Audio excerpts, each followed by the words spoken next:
السلام علیکم ورحمۃ اللہ وبرکاتہ۔ الحمدللہ وحدہ والصلاۃ والسلام علی من لا نبی بعد، اما بعد فاعوذ باللہ من الشیطان الرجیم، بسم اللہ الرحمن الرحیم۔ ناظرین، آج میں آپ کے سامنے ایسے خواب بیان کروں گا جس کو وہ خواب آئیں اللہ تعالیٰ اس کی ہر مراد انشاءاللہ پوری کر دے گا۔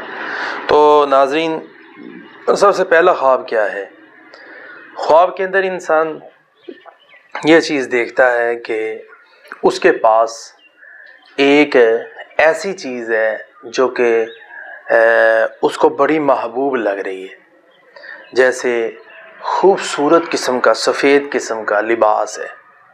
اس طرح خواب کے اندر اس کے پاس یعنی کہ چاول ہے۔ اس طرح خواب کے اندر انسان کے پاس لوہا ہے۔ اسی طرح خواب کے اندر انسان کے پاس، خصوصاً عورت کے پاس سونا ہے، اور مرد ہے تو اس کے پاس بہت زیادہ سونا ہے۔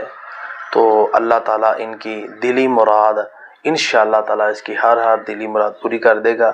اور آخری بات یہ کہ اس کے پاس قرآن مجید ہے، تو اللہ تعالیٰ اس کی بھی دلی مراد پوری کر دے گا۔